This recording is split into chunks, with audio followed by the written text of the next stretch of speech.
conceptos. This meeting is being recorded.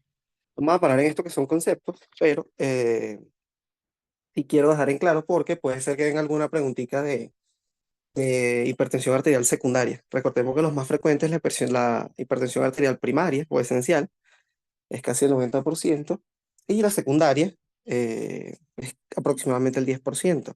Es una causa que ya es conocida y bueno, eso es lo que debemos investigar, pero lo que quiero destacar acá son las causas, que es la tabla que les dejé acá en la derecha. A la derecha, enfermedad renal parenquimatosa, hipertensión arterial renovascular, síndrome de Cushing, feocromocitoma, que puede ser que se las coloquen, pero es nada más para que tengan en cuenta una otra, otra etiología de presión arterial. Si no pasa la página, me avisan. Es importante también conocer que la hipertensión arterial es multifactorial. Sin embargo, a nivel de tratamiento farmacológico nos vamos a enfocar es de su etiología o su etiopatogenia que sea más que todo por sistema nervioso autónomo, específicamente el sistema nervioso simpático, con los reflejos vasoreceptores y con el sistema renina-angiotensina-aldosterona, porque son los tres puntos donde vamos a intervenir como control de la presión arterial, o sea, es donde vamos a inhibir esos sistemas para que haya disminución de la presión arterial.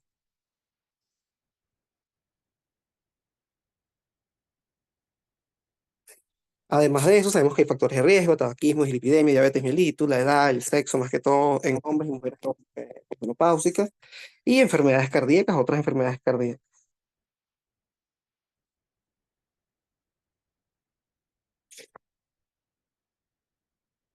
Es muy importante, como les mencioné ahorita, los reflejos, los vasoreceptores, o los reflejos vasoreceptores, y todo lo que tiene que ver con el sistema renina-angiotensina. Más que todo como les mencioné, la etiopatogenia. Porque recordemos que presión arterial va a ser gasto cardíaco por resistencia vascular periférica. Y a su vez, gasto cardíaco va a ser frecuencia cardíaca por volumen sistólico. Entonces es importante tener estas cuatro variables en cuenta porque es ahí donde vamos a influir a nivel farmacológico. Por eso, todo lo que me va a dar un aumento de la presión arterial patológico va a ser por un desbalance en todo ese control hidroelectrolítico o por cambios en la resistencia vascular periférica, como les dije, un desbalance o una pérdida del control entre el sistema nervioso simpático y los reflejos vasoreceptores, la disfunción endotelial y en cierta parte la diabetes mellitus influye, pero es por de resistencia a la insulina. Entonces vean esta imagen acá eh, a la derecha donde todo lo que les acabo de mencionar termina influyendo a nivel de la presión arterial, ya sea por exceso de ingestión de sodio, que esto es lo que se conoce a esos pacientes que son sodio sensibles, y por eso aumenta sodio, aumenta la volemia, aumenta precarga, aumenta presión arterial, ya sea por alteración genética, que simplemente es por modificación genética, estrés, ya sea por estrés celular o por estrés físico. Y esto todo lo que me va a generar es principalmente una hiperestimulación simpática y a su vez aumenta la contractilidad vasoconstricción, aumentando resistencia vascular periférica y gasto cardíaco. Y por último, todo lo que tiene que ver con obesidad y la disfunción endotelial, que es un factor muy importante, que es lo que me va a llevar tanto o en conjunto con la activación simpática a una modificación, a una modificación, una hipertrofia de toda la íntima o de toda la capa media vascular, y es lo que me va a provocar un aumento de la presión arterial, pero por afectación de la resistencia vascular periférica directamente, no por gasto cardíaco, sino es por modificación vascular, y es lo que tenemos en este cuadro de la izquierda.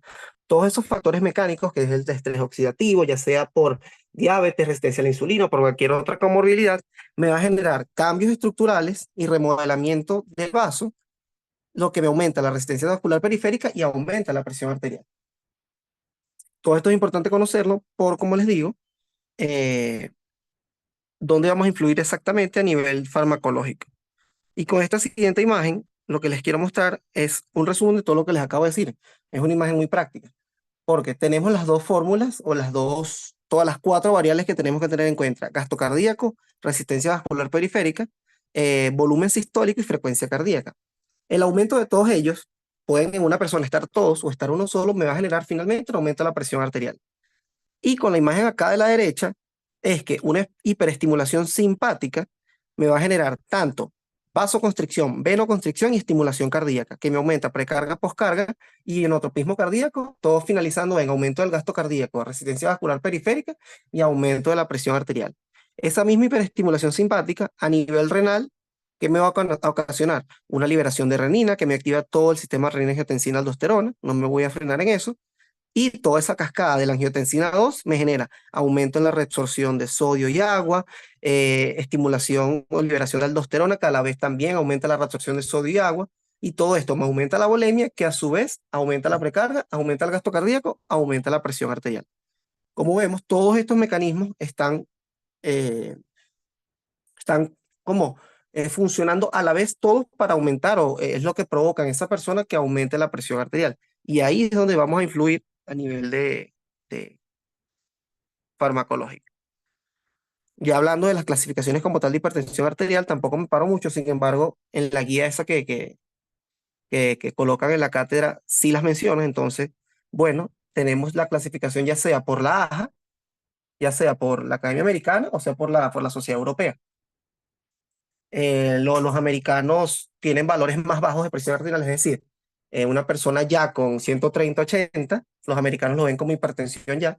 En cambio, los europeos lo ven un poco más allá. Ya 140 y 140-90 es cuando empiezan a haber hipertensión arterial. Pero igual les doy las dos clasificaciones, que en general la que más se usa es la de la europea. Eh, Otra cosita que les quiero mencionar antes de hablar de cada fármaco como tal, es este cuadro de la derecha, donde dependiendo del paciente, eso puede ser también una pregunta que les hagan, dependiendo del paciente, o si es un paciente con una enfermedad asociada a una comorbilidad, o sea, asociada a otra enfermedad, el tipo de antihipertensivo que se usa no va a ser el mismo. Por ejemplo, si es la población general y es diabético esa persona, se puede usar, si es la población general, se puede usar cualquier fármaco antihipertensivo. Sin embargo, se van a preferir siempre los IECA, los ARA. Ahora, si esa persona es diabética o sufre una enfermedad renal crónica, directamente se va a comenzar con un IECA y un ARA, no se piensa en otro fármaco, o se va a usar son esos fármacos.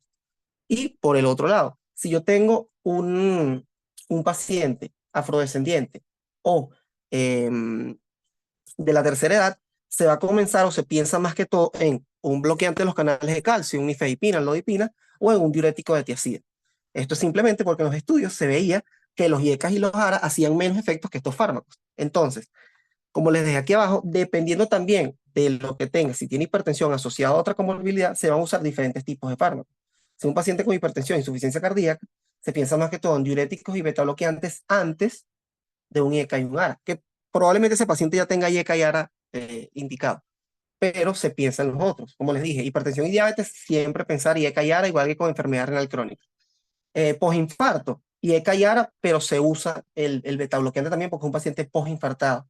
Si es un paciente que tiene hipertensión e hiperplasia prostática benigna, eso fue una pregunta que nos hicieron a nosotros, entonces se va a usar, es un alfa bloqueante. O sea, si yo tengo un paciente con hipertensión y hiperplasia prostática benigna, no voy a usar dos fármacos, sino de una vez utilizo un fármaco que me sirva para las dos patologías que tiene ese paciente.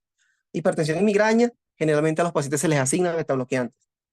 Y en embarazada, vamos a ver más adelante, que se usan otros tipos de fármacos dependiendo si es embarazada en el tratamiento o en una emergencia, una emergencia que tenga esa embarazada.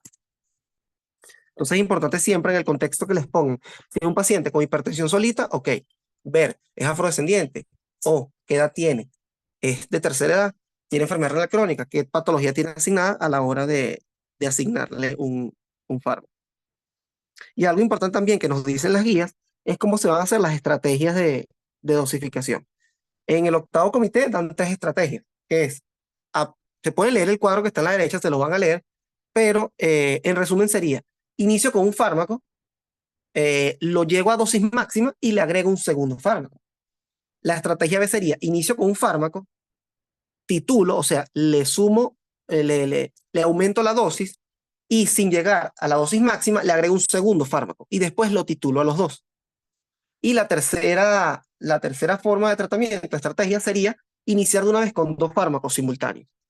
Generalmente, cuando uno diagnostica, y eso en la última actualización de la guía, es la que se está recomendando más, es la última estrategia, porque generalmente todos los pacientes se están diagnosticando ya por encima de 140-90. Entonces, ahí está indicado ya de una vez iniciar con dos fármacos y empiezas a titular los dos a dosis máxima. Pero bueno, a nivel de pregunta, sepan que hay tres estrategias de cómo hacerlo. Pues puede ser también una pregunta que nos hicieron a nosotros así, como que con qué fármaco se inicia. Tratamiento no farmacológico, no me voy a parar tampoco en esto.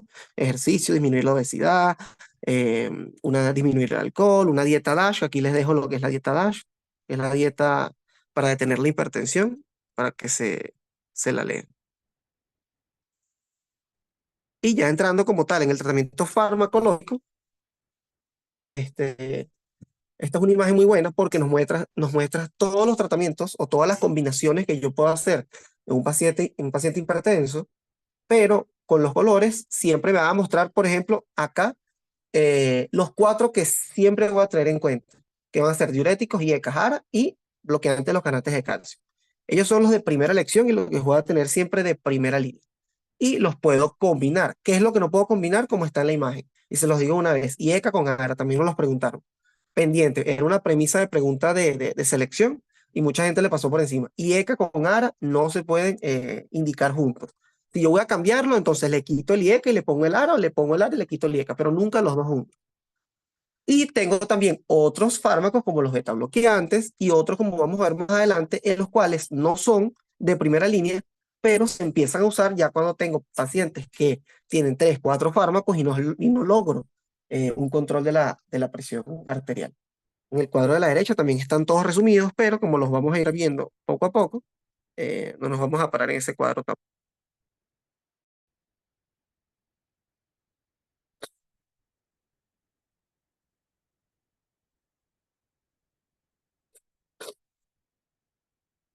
Aquí, como les mencioné también, fármacos de primera línea son los cuatro, vamos a decir, los cuatro fantásticos, y los de segunda línea, bueno, van a ser los beta bloqueadores, diuréticos que no sean los tipo tiazida, los de ASA o los ahorradores de potasio, alfa bloqueantes y los de control, los simpaticolíticos de acción central.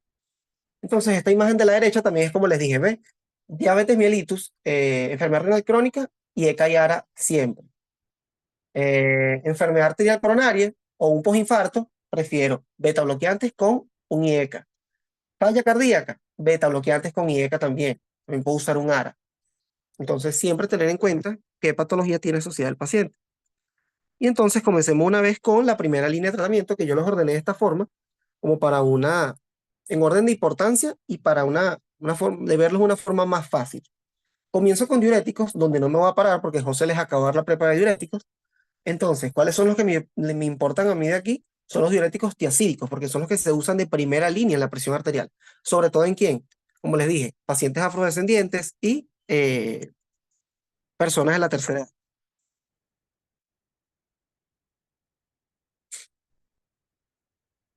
Las tiacidas, como ya saben, ellos son bloqueantes del cotransporte, o bueno, del simporte sodio-cloruro a nivel del túbulo contorneado distal.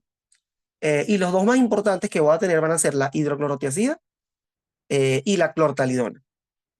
Em, Ellos reducen el líquido extracelular y gasto cardíaco, pero a largo plazo el gasto cardíaco vuelve a la normalidad. Por eso generalmente se terminan asociando con otro fármaco antihipertensivo.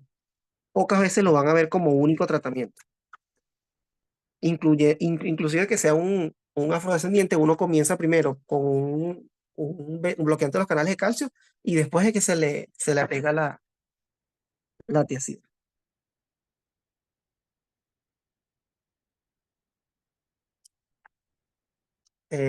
Como sabemos, es vía oral, buena disponibilidad oral, buena distribución y eliminación, obviamente, como es un diurético, va a ser renal. Reacción adversa importante de las tiazidas, la hipocalemia. Pendiente con la hipocalemia y pendiente con los pacientes con gota por la hiperuricemia. Esto puede ser también, recordemos que a esta cátedra le gusta bastante las reacciones adversas. Está contraindicado en el embarazo y contraindicado en hipertensión arterial con diabetes mellitus. Esto es por los controles de glicemia. Como les dije, diabetes mellitus se piensa en IECA y ARA, no en diuréticos tipo tiazida. Y contraindicado en el embarazo.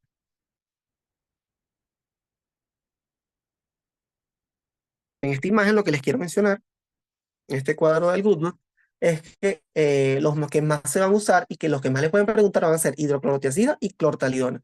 Inclusive las guías americanas recomiendan más la clortalidona que la hidroclorotiazida, pero aquí se usa más la hidroclorotiazida. Vean que son muy parecidos, tienen una potencia, son equipotentes, tienen igual potencia. Sin embargo, pendientes cuando les pregunten, porque si nos hicieron una pregunta, ¿dónde? Gente no se leyó los demás y le pasaron por encima a indapamida y metolazona.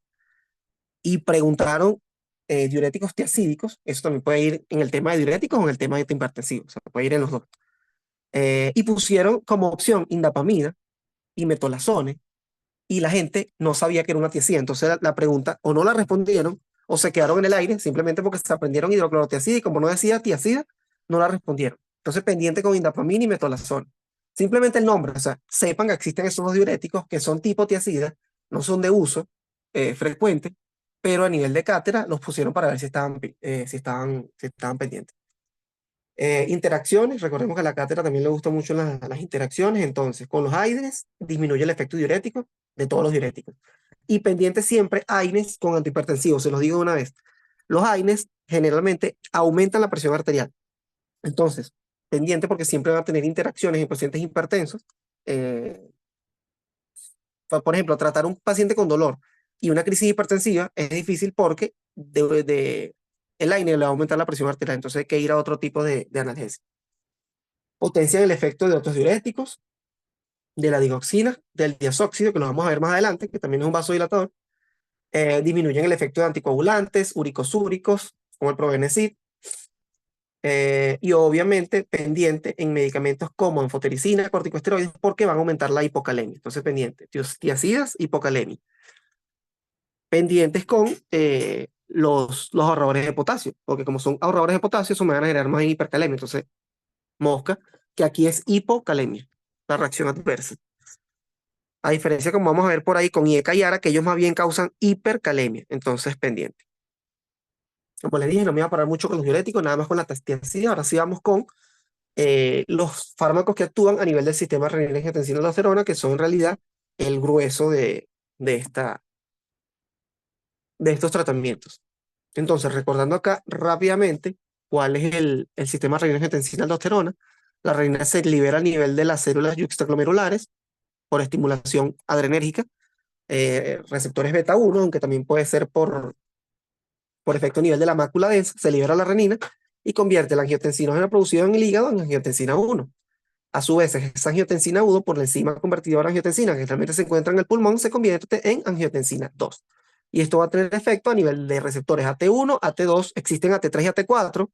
AT3 se desconoce y AT4 no importa mucho, solo estimula al péptido, al inhibidor del péptido plasmático. Pero AT1 y AT2 sí me importa que veamos cuáles son los efectos, porque AT1, como sabemos, va a causar vasoconstricción, proliferación, inflamación, aumento de la aldosterona, activación simpática, aumenta la reabsorción de sodio y agua, y además tiene remodelamiento tanto cardíaco, genera hipertrofia de células cardíacas, fibrosis vascular, hiperplasia fibroblastos. O sea, la angiotensina en realidad a nivel del receptor AT1 es un vamos a decirlo así, metabolito cardiovascular, porque genera, en pocas palabras, remodelamiento tanto cardíaco como de células vasculares. Y recordemos que toda esa disfunción endotelial me va a generar aumento de la presión arterial. A diferencia del receptor AT2, que ese es todo lo contrario. Más bien es vasodilatador, es antiproliferativo, disminuye la inflamación y regeneración tisular y además es natriurético, o sea, aumenta la excreción de sodio. Entonces, es importante tener en cuenta este sistema y los efectos porque cuando yo bloqueé la enzima convertidora de angiotensina, que es uno de los fármacos antihipertensivos, no me va a producir angiotensina 2 y me va a disminuir tanto los efectos AT1 y AT2. Chévere porque me disminuye los AT1. Pero también recuerda que también tengo los bloqueantes del receptor de angiotensina 1, que son los ARA, los antagonistas del receptor de angiotensina, que me van a bloquear a nivel del receptor de angiotensina 1. Y eso es mucho más beneficioso. ¿Por qué? Porque al yo bloquear los AT1, se me desvía la angiotensina 2 hacia los AT2, que más bien tienen efectos beneficiosos cardiovasculares en ese paciente. Otra cosa importante mencionar de la enzima convertidora de angiotensina es que ella, además de degradar, de permitir la conversión de angiotensina 1 en 2, ella degrada la bradicinina. Y la bradicinina, además de ser estimulante y de producir leucotrienos, que eso es importante como efecto adverso, que los veremos más adelante, la bradicinina, a través de un receptor de bradicinina 2, aumenta el óxido nítrico y aumenta la vasodilatación. Entonces, al yo bloquear la ECA que degrada la bradicinina, yo estoy obteniendo, además del efecto de disminuir la angiotensina 2, tengo un efecto protector porque la bradiquinina aumenta el óxido nítrico y aumenta la vasodilatación, y es un protector tisular. Entonces sería como un efecto alterno que tienen los inhibidores de la enzima convertidora de angiotensina, efecto que no tienen los bloqueantes del receptor de angiotensina 1. Pendiente con eso.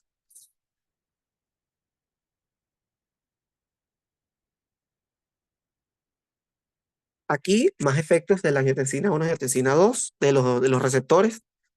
Eh, Veanlo así, uno es bueno y el otro es malo. Y listo, es más fácil.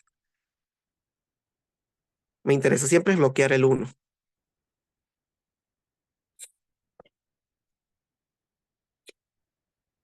Importante también porque la angiotensina 2, como les dije, aumenta la resistencia vascular periférica, ya sea por vasoconstricción directa. Él es un vasoconstrictor directo. Es el vasoconstrictor más potente.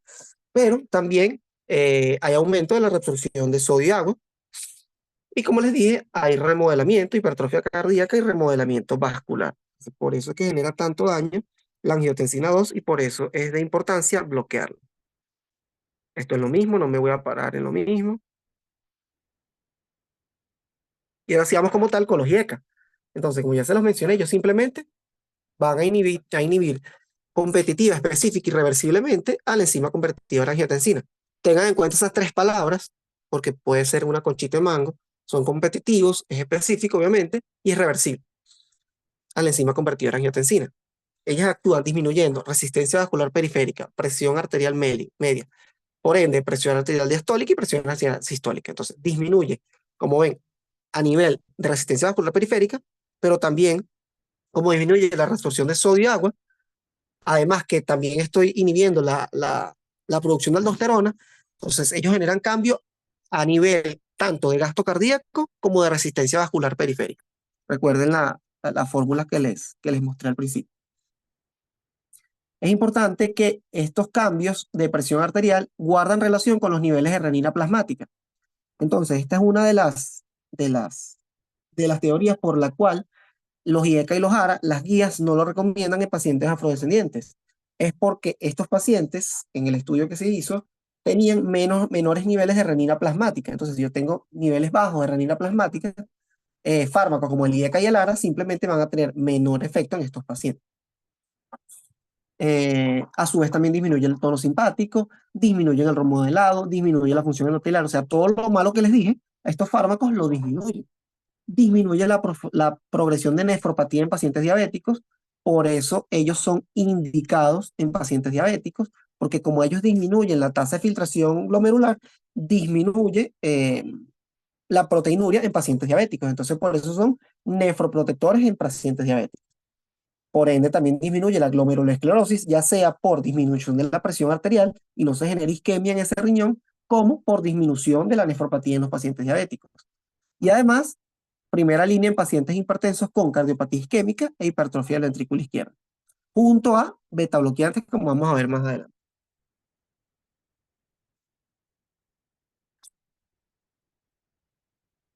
Cuando pacientes tienen disfunción sistólica del ventrículo izquierdo, como les dije, retarda el daño ventricular, disminuye la incidencia de muerte súbita y disminuye la estancia hospitalaria. Por eso tienen indicación en pacientes con hipertrofia del ventrículo izquierdo y disfunción sistólica o falla cardíaca. Efectos, acción vasodilatadora, natriuresis, disminuye el líquido extracelular, por ende, ¿qué disminuye? Presión arterial media, presión arterial diastólica y presión arterial sistólica. Disminuye secreción de potasio, por ende, si yo disminuye secreción de potasio, ¿cuál va a ser mi efecto adverso? Pues hipercalemia. Como no se degrada la bradiquinina, recuerden, aumentan las bradiquininas, que son agentes vasodilatadores. Como estoy disminuyendo la producción de angiotensina 2, entonces se produce más angiotensina 1,7, que es vasodilatadora. Y como les dije, es nefroprotector por como les acabo de mencionar. Ok, de los IECAS, ¿cuáles son los que tenemos? Recuerden, son los PRIL. Los IECAS van a ser los PRIL. Los más usados, aquí tenemos una lista de todos, con su disponibilidad oral, su tiempo de vida media, su eliminación. Generalmente las preguntas no son eh, eh, directas hacia esto, a menos que sea algo muy puntual, como por ejemplo les puse acá, todos son profármacos menos captopril y lisinopril, entonces son excepciones que uno se aprende. Pero en líneas generales tienen buena disponibilidad oral y su metabolismo dependiendo. Entonces, como vemos acá, ¿cuáles son renales nada más? Entonces yo me aprendería de los más frecuentes. Son los que más se usan, captopril, enalapril, lisinopril. Son en realidad los que más se usan. Entonces yo me aprendería esos. Sobre todo enalapril, lisinopril.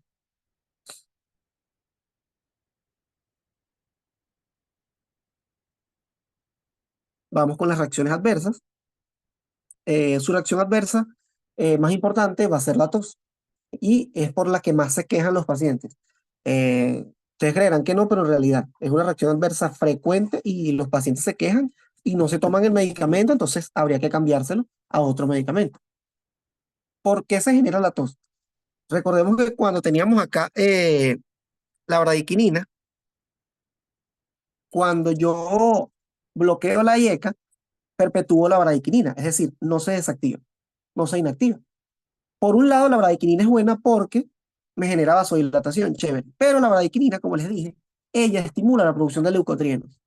Entonces, a nivel respiratorio, yo hago que esa bradiquinina se mantenga el tiempo, produce leucotrienos y en la vía respiratoria me estimula todos esos receptores de la tos y me produce tos.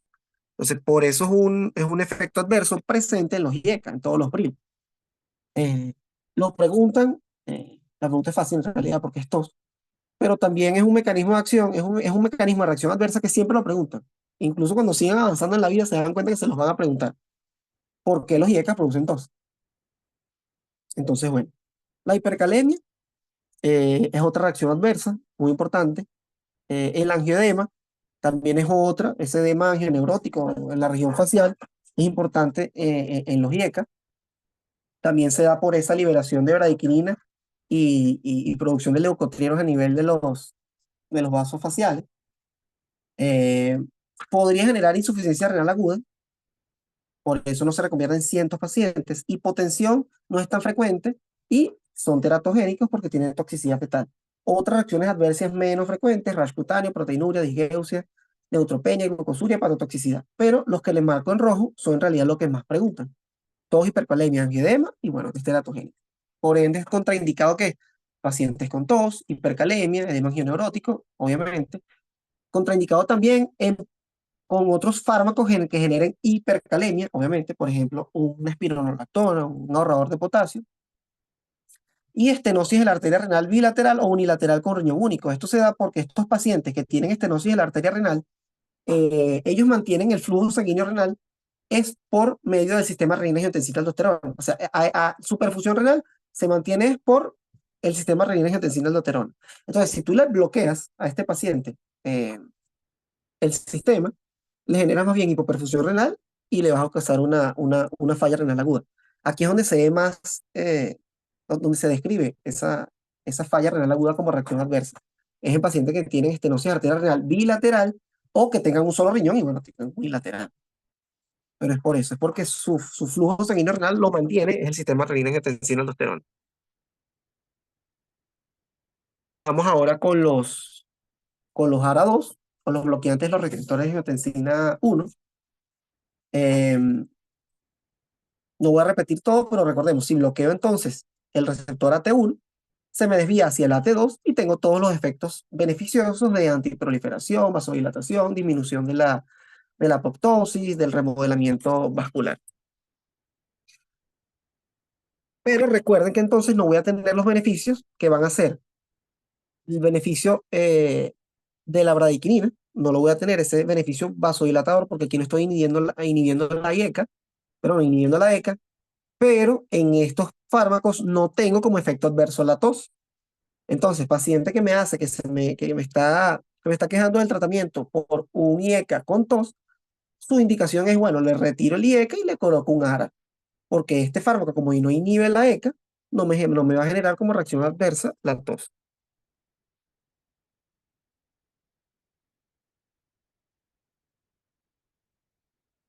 Esto es lo mismo, cuáles son todos los efectos negativos del receptor de angiotensina 1. Por ende, se me desvía hacia la T2, que tiene efecto beneficioso. ¿Cuáles van a ser estos fármacos? Los bloqueantes, los ARA2, van a ser los sartanes. Más importantes, ¿cuáles voy a tener? Candesartán, losartán y valsartán. Son los que más se usan en realidad, por eso se los marco. A diferencia de los IECA, tienen una biodisponibilidad oral más baja, por eso van a ver que los miligramos de los sartanes van a ser más altos que los miligramos de los priles. Es por eso, es por la biodisponibilidad. Su tiempo de vida de los más usados en realidad, vean que su tiempo de vida media son similares, 9 horas para los que les marqué. Pero droga es nada más el candesartán, también excepción, me la aprendo. Aquí dos eliminaciones que me aprendería. Bueno, que el candesartán tiene más eliminación hepática, que el losartán es bifásico, o sea, tiene hepática y renal. Telmisartán es bilis y valsartán es hepático puro. Entonces, ajá, me los aprendería, pam, pam, pam, y listo. Pero no es que me voy a quedar horas caleteándome eso. Sin embargo, no es muy frecuente esa pregunta. Aquí les dejo un poquito de las indicaciones de los ARA. Como les dije, vean, en hipertensión en todo el mundo, todos. Pero en diabéticos, enfermedad renal, insuficiencia cardíaca, vean que los más usados son losartán, valsartán, ibersartán y candesartán. Los cuatro de arriba son los más usados en realidad. Es lo mismo que está colocado abajo en el párrafo. Reacciones adversas de los ARA2. No tienen el efecto adverso de la tos. Recuerden que esos son únicamente de los IECA. Aquí vamos a tener angioedema también e hipercalemia también, pero en menor que los IECA. Por eso, paciente que me presente reacciones adversas y que me rechace los IECA, me voy directo con los ARA. Por eso van a ver que los pacientes se les indica más que todo de entrada el ARA, porque tiene menos reacciones adversas, porque ha mostrado mejor eficacia. Entonces, pero es por más que todo por las reacciones adversas. Los uso igualmente en todos los pacientes con hipertensión arterial esencial, pero nefropatía diabética, insuficiencia cardíaca, postinfarto, eh, nefropatía diabética y enfermedades renales crónicas. Y también hay una indicación en hipertensos cirróticos con hipertensión portal, porque también genera un poco de disminución de presión, de disminución de la presión arterial, de la presión de la vena porta. ¿En qué se usa? En los que sean intolerantes a los IECA por la tos, contraindicado igualmente en embarazo, en hipersensibilidad o que genere angioedema, en la hipercalemia y igualmente que en los IECA en la enfermedad renovascular bilateral. Aquí se los coloco. IECA y ARA son de primera línea, pero no se usan juntos. Mosca. Y el efecto de la presión arterial de los ARA2 se ve a las 4 a 6 semanas. O sea, no es un efecto. Si yo le coloco un ARA a un paciente, no voy a ver el efecto a los 2 días, sino el efecto se ve aproximadamente al mes. Su efecto se potencia con diuréticos, por eso lo van a ver generalmente asociado a la hidroclorotiazida. Incluso hay fármacos ya que vienen conformulados. Y esto es importante, previenen nefropatía diabética igual que los IECA y la hipertrofia ventrículo izquierdo porque disminuyen el remodelamiento.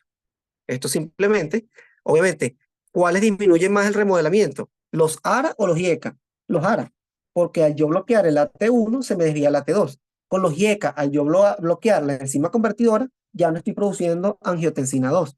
Entonces ahí no se me estimula ni el AT1 ni el AT2. A nivel de hipertrofia ventrículo izquierdo, yo preferiría usar un ARA. A nivel de nefropatía diabética, puedo usar los dos, en realidad. Pero también preferiría más un ARA. Por eso generalmente los pacientes prefieren, los médicos y los pacientes prefieren más los, los sartanes.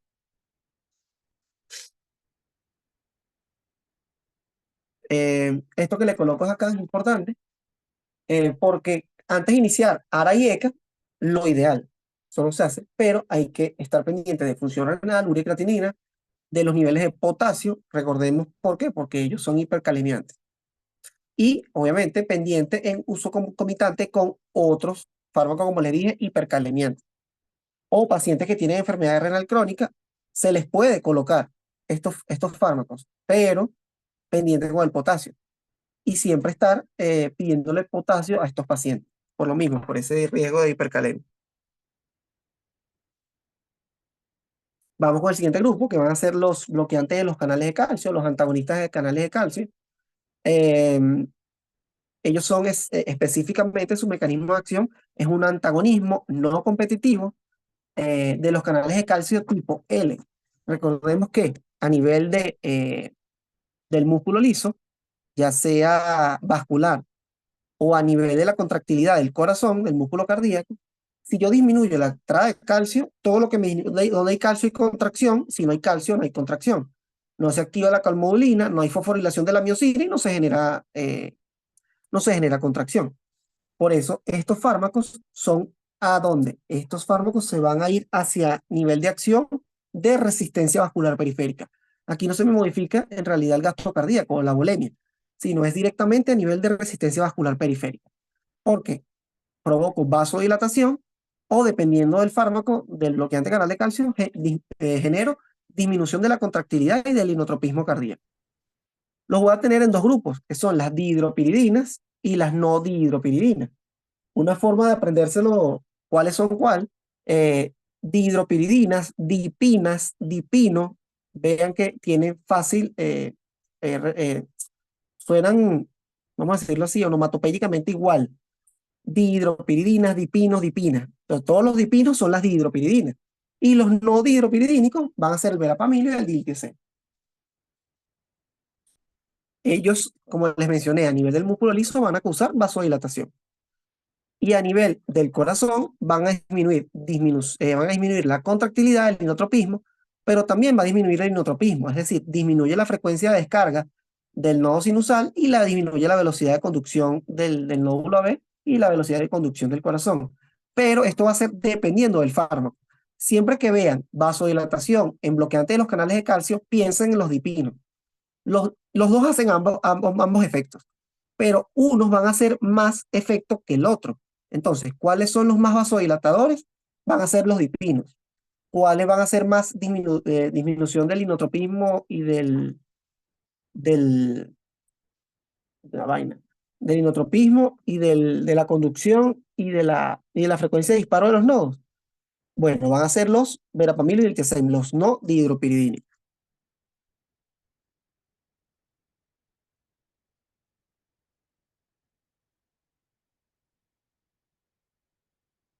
Ok, entonces acá los tenemos. ¿Cuáles van a ser las hidropiridinas?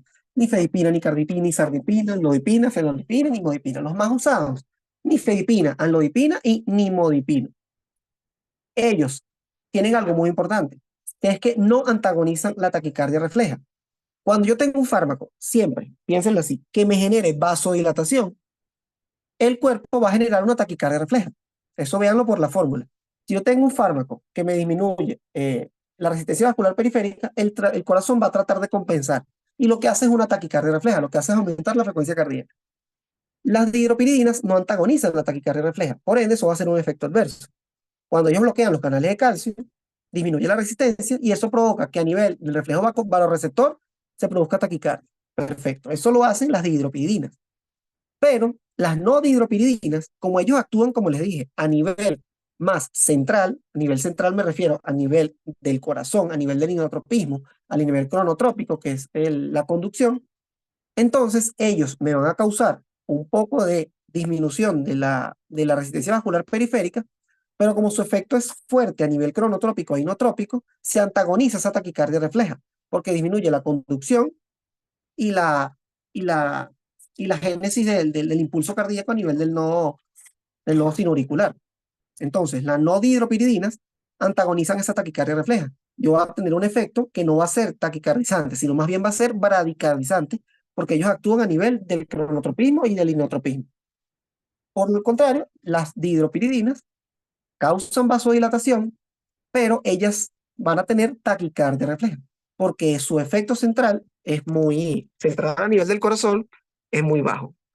Como lo vamos a ver en esta tabla. En esta tabla vamos a tener verapamil y diltiazem, vean que tienen una vasodilación aproximadamente de 4 o 3, pero vean que el más vasodilatador son los dipinos, es la amlodipina. Entonces, él es estrictamente vasodilatador a nivel de bloqueante de los canales de calcio L en el músculo liso vascular. Pero vean, como a nivel de la contractilidad, del automatismo del nodo sinoauricular y de la conducción del nodo AB, vean la potencia de verapamil y diltiazem y vean la potencia del amlodipino. Es muy baja. Por ende, las dihidropiridinas son vasodilatadores arteriales, activan el reflejo baroreceptor, por ende tiene taquicardia refleja, más bien aumenta la velocidad de conducción por esa taquicardia refleja y tienen un efecto antianginoso y natriurético. Van a ver que cuando vean antianginosos, los bloqueantes de los canales de calcio los van a volver a ver, porque tiene un efecto antianginoso, efecto que no tienen los no dihidropiridínicos. Ahora, verapamil y diltiazem, ellos producen más bien bradicardia y cae el gasto cardíaco, porque su efecto es más a nivel de los nodos. Por eso se habla de acción central y periférica. Central a nivel de corazón y periférica a nivel de los vasos. Y tienen un efecto cronotrópico e inotrópico negativo, a diferencia de las dihidropiridinas que no tienen ese efecto ionotrópico y cronotrópico negativo. Es importante diferenciar estos dos, que los bloqueantes de canales de calcio se dividen en dos grupos, en dihidropiridínicos, no dihidropiridínicos. Unos son vasodilatadores con taquicardia refleja y otros son bradicardizantes y vasodilatadores, pero en segundo plano. Ellos en realidad son bradicardizantes. Si les hago que hagan una analogía mental, cuando vean un no dihidropiridínico, un verapamil, un diltiazem, aseméjenlo a que funciona como un beta bloqueante. Véanlo de esa forma. No son lo mismo, no les estoy diciendo que sea lo mismo, pero véanlo que él es como un beta bloqueante. Él produce bradicardia y disminución del gasto cardíaco. E inclusive, no se pueden dar en un paciente verapamil con un beta bloqueante, porque le tumba el gasto cardíaco y la bradicardia va a ser de 30. Y lo que le va a generar es un bloqueo.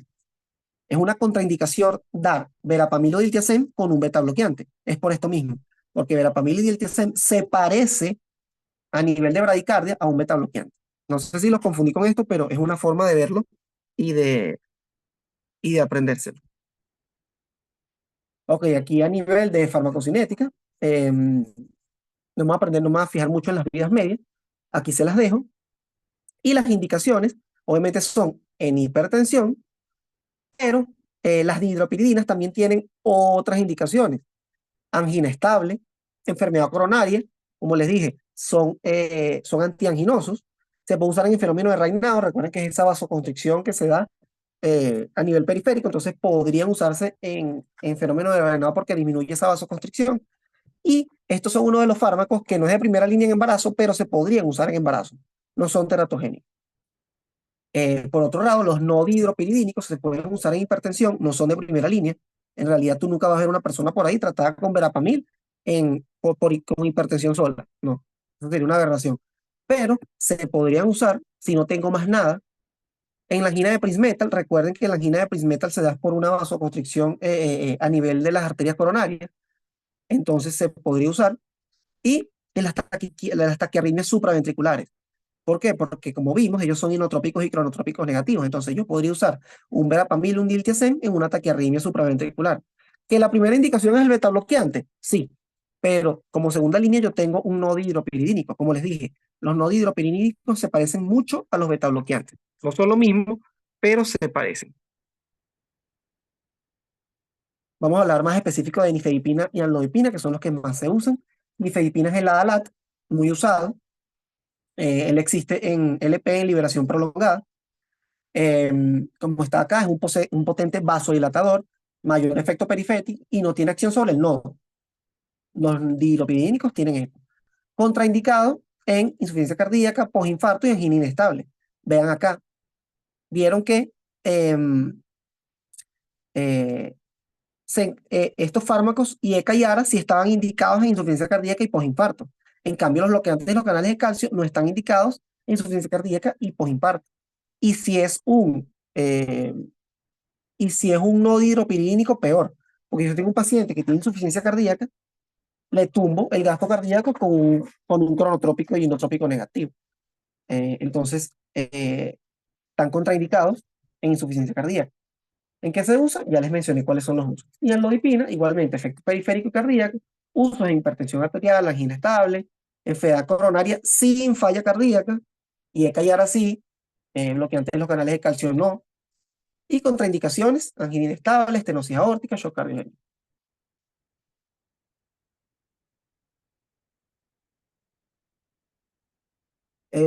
Ventajas de usar los antagonistas de calcio dihidropiridínicos como antihipertensivos. ¿Por qué me refiero nada más a los dihidropiridínicos? Porque como ya vimos, verapamil y diltiazem en hipertensión arterial, no. Vamos a usar son los dipinos. Disminuye efectos cardiovasculares y no hay evidencia de sangrado o enfermedad coronaria, disminución de eventos de ictus, a diferencia de otros fármacos, como vamos a ver más adelante, no produce efectos sobre lípidos o sobre la glucosa, entonces esto es importante, sobre todo si yo tengo un paciente hipertenso con diabetes mellitus, que generalmente es lo que tenemos en casi todos los pacientes. Se puede combinar con IECA, entonces aquí es una buena combinación que yo puedo hacer losartán con nifedipino. Se puede realizar esta combinación, es una de las combinaciones que más se ve, y no tiene efecto tampoco sobre los electrolitos. Recordemos que pacientes como con IECA y ARA van a tener trastornos del potasio. En cambio, con los bloqueantes de los canales de calcio no tengo estos trastornos. Reacciones adversas de las dihidropiridinas. Y al igual que les dije de la tos, eh, no me van a creer que el edema en miembros inferiores es bastante frecuente con dihidropiridina. Y uno se confunde, entonces hay que tener muy en cuenta cómo está la función cardíaca y buscar otros signos de insuficiencia cardíaca, porque ¿qué es lo primero que tú piensas si te llega un paciente hipertenso con edema en los miembros inferiores? No, eso es por la hipertensión, eso es por la insuficiencia cardíaca. No le pares. No, pero hay que estar pendiente, porque si el paciente tiene tratamiento con bloqueantes de los canales de calcio, sobre todo dihidropiridínicos, ese paciente va a venir como reacción adversa por edema de miembros inferiores. Esto simplemente se da como hay vasodilatación eh, precapilar antes de los capilares. Entonces aumenta la presión hidrostática, se da una contracción postcapilar y eso me genera aumento de la filtración a nivel periférico y me da edema por gravedad en miembros inferiores. Entonces, pendiente porque es un edema, una reacción adversa frecuente que se ve con las dihidropiridinas y las preguntas. Otro que se puede ver es el reflujo gastroesofágico, porque como esto es un fármaco que actúa a nivel de canales de calcio, que también están en el esfínter esofágico inferior, me produce relajación del esfínter y el paciente va a presentar como reacción adversa pirosis o reflujo gastroesofágico. Y más si es un paciente que sufre. Entonces, un paciente que sufre reflujo gastroesofágico y es hipertenso, yo pienso, ok, no le voy a dar un antagonista de canales de calcio. Pienso en otro tipo de antihipertensivo. Cefalea, rubor, síncope, es por lo mismo, es por esa vasodilatación que se genera. De los no dihidropiridínicos se, se reporta como reacción adversa estreñimiento y constipación, sobre todo con verapamil. Entonces, em, estos fármacos son útiles, recuerden que fue lo que les dije, en pacientes ancianos y afroamericanos. ¿Cuál era la indicación? Bloqueantes de los canales de calcio y tiacidas. Están indicados como monoterapia en estos pacientes porque son pacientes que tienen renina baja. Pacientes con renina baja no responden a IECA y ARA. Por eso su primera indicación va a ser bloqueante de los canales de calcio. Y además se ha demostrado que las hidroperinas reducen mortalidad en los ancianos. Casi siempre van a ver un viejito con nifedipina. Súper frecuente.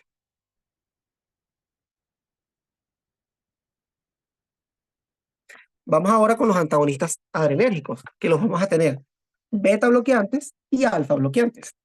Ambos se pueden usar como antihipertensivos, pero ya saben que salimos de la primera línea. Ya salimos de los cuatro fantásticos, los cuatro importantes: IECA, ARA, bloqueantes de los canales y tiacidas. Esos son los cuatro de primera línea que se van a usar en pacientes hipertensos.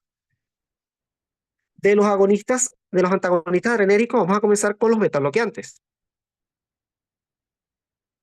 que obviamente ya esto lo vieron cuando en segunda unidad, cuando vieron antiadrenérgicos, pero vamos a hacer un recordatorio rápido.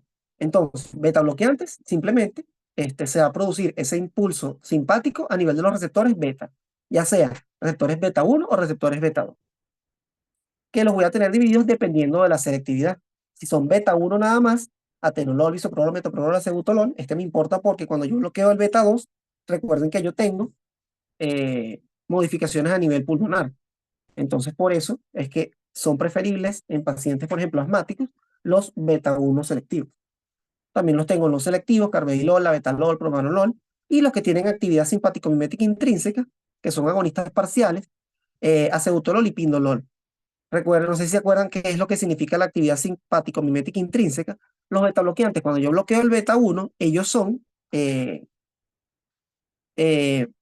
bradicardizantes. Ellos me van a disminuir la frecuencia cardíaca y el gasto cardíaco.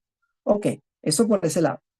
Pero los agonistas parciales me disminuyen la frecuencia cardíaca, pero no tanto. Es por eso, como son agonistas totales y no son parciales, ellos me tumban la frecuencia, pero no tanto. Y por eso tienen cierta indicación en pacientes, por ejemplo, con insuficiencia cardíaca. Yo les puedo colocar un agonista parcial para que no me tumbe tanto la frecuencia cardíaca. O pacientes que sufren de bradicardia sinusal, yo les pongo un beta bloqueante para que no me tumbe tanto un agonista simpático mimético intrínseco, con actividad simpático mimética intrínseca, para que no me tumbe tanto la frecuencia cardíaca. ¿Cuáles son los efectos en líneas grandes de los beta bloqueantes?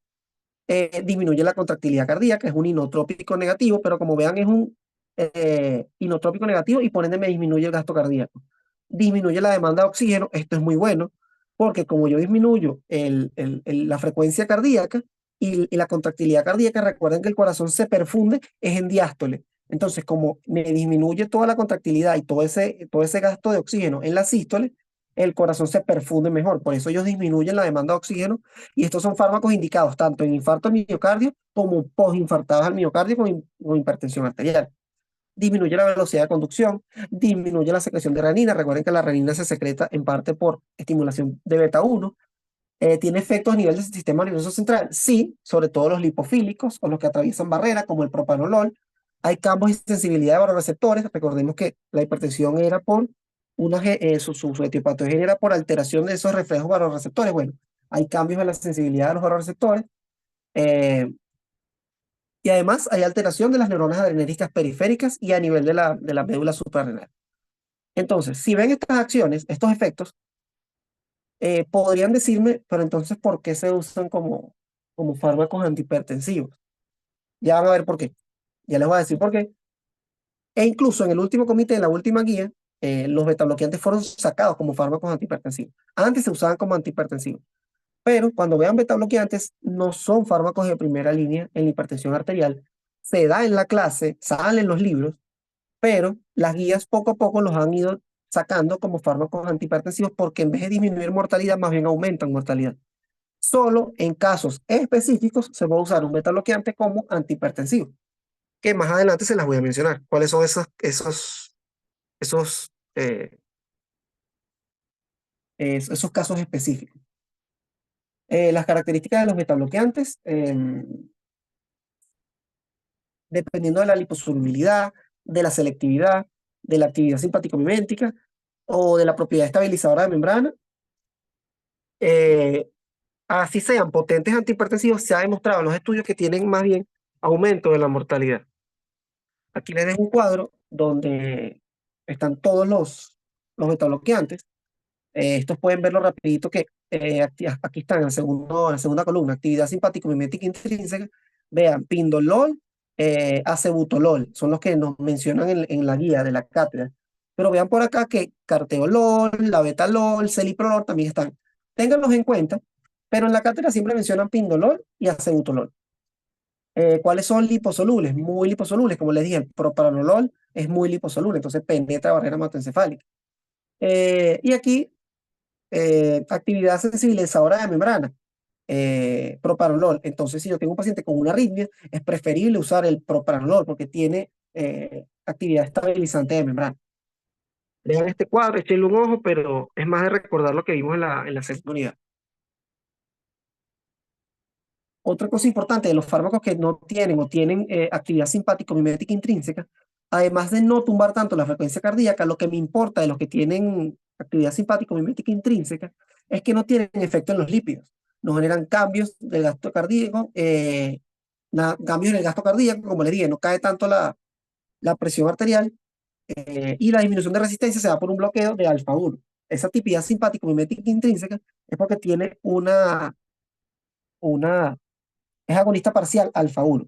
Entonces, esas son las tres cosas que se tienen que aprender, que no generan efectos sobre triglicéridos y colesterol, o sea, no generan alteración de los lípidos, no cambia tanto el gasto cardíaco y no me tumba tanto la frecuencia cardíaca.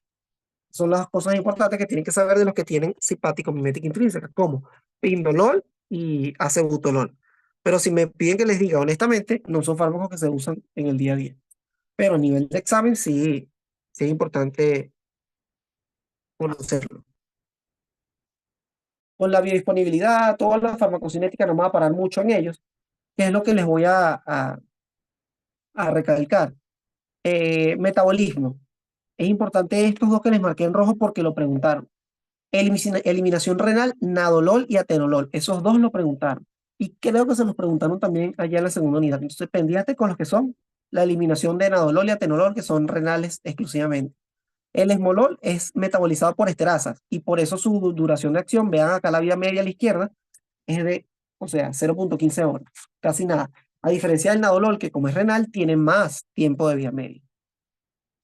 Ellos tienen buena distribución, sobre todo los que son lipofílicos, como el propranolol.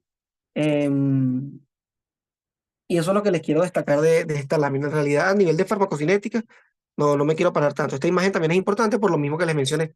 ¿Cuáles son más metabolizados por hígado? Propanolol, metoprolol, labetalol. ¿Y cuáles son por riñón 100%? Atenolol, nadolol, sotalol y carteolol. Pero lo que ella pidió en ese momento fue atenolol y nadolol, lo que nos pidieron en el examen de nosotros. ¿Cuáles son los usos clínicos de beta bloqueantes? Tratamiento de angina, antianginoso, como les dije, cardiopatía isquémica, síndrome coronario agudo, usado en el infarto al miocardio, insuficiencia cardíaca, dependiendo de la fracción de eyección, se pueden usar en la insuficiencia cardíaca, y por allá abajo es que aparece la hipertensión arterial. Poco a poco se han dejado de usar como antihipertensivos, sino como les menciono, es cuando tengo hipertensión y otra comorbilidad. En arritmias, el uso sí es beta bloqueante. ¿Por qué? Porque si yo tengo una persona que tiene una arritmia supraventricular o ventricular y más si es taquiarritmia, a mí me funciona que yo disminuya el, el, el cronotropismo de ese paciente, la velocidad de conducción. Ansiedad y temblor, porque bueno, también se puede usar en pacientes que tienen ansiedad y temblor, tirotoxicosis también porque bloquea las enzimas, bloquea la taquicardia que va a tener ese paciente, eh, tanto en la ansiedad como en la tirotoxicosis. Y además, en la tirotoxicosis tiene otros efectos. En la migraña, sobre todo el propranolol, porque penetra el sistema nervioso central. Y en el glaucoma, en el caso del timolol. Pero eso es nada más el uso exclusivo del timolol.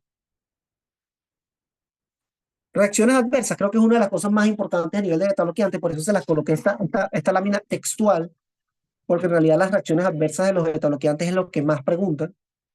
Entonces, es obvio bradicardia y bloqueo. Si disminuye la contractilidad el impulso cardíaco, me va a generar bradicardia y bloqueo. Disminución de la contractilidad, eh, broncoespasmo, sobre todo los que son no selectivos, porque me bloquean el beta 2.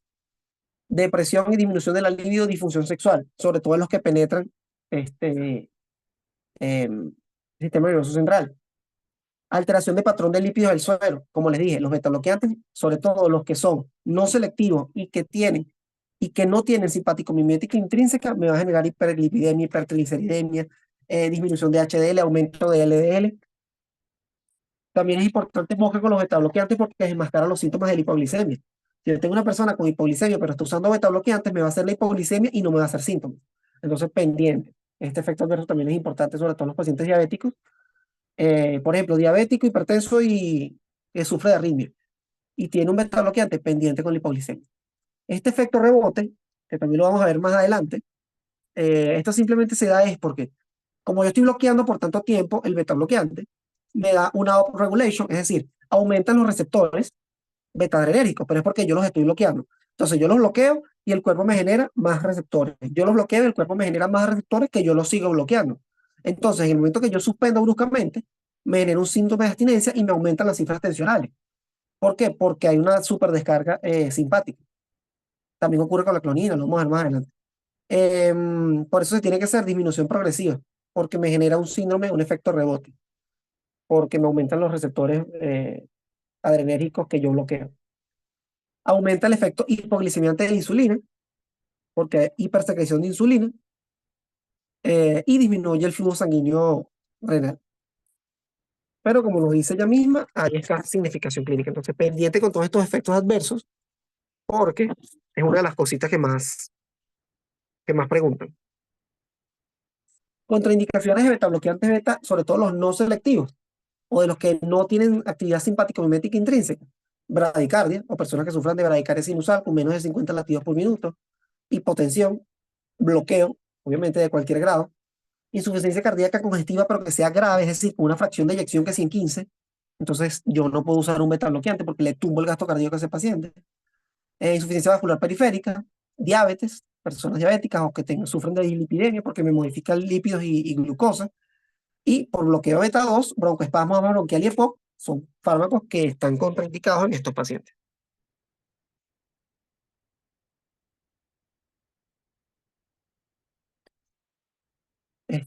Rapidito para verlos por grupo, los no selectivos, propanolol, timolol y pindolol.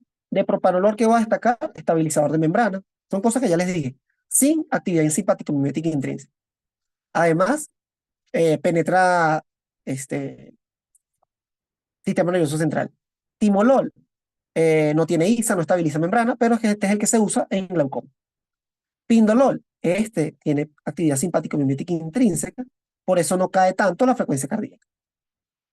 Estos son los no selectivos de primera generación. Con los selectivos beta 1 de segunda generación, eh, son los que podría usar, por ejemplo, un paciente asmático, un paciente diabético. Tengo metoprolol, no tiene actividad simpática mimética intrínseca, pero el metoprolol es uno de los fármacos que es indicado en insuficiencia cardíaca. Atenolol no tiene actividad simpático mimética intrínseca, pero recuerden que tiene este, excreción renal. Acebutolol tiene actividad simpático mimética intrínseca. Esmolol acá es importante. Como él tiene un tiempo de acción corto y es hidrolizado por esterasas plasmáticas, entonces son pacientes que se usan con taquicardias ventriculares que les va a generar la muerte, pero es como emergencia. Él se usa rápido para controlar la taquicardia ventricular como controlador del ritmo en ese paciente, el esmolol.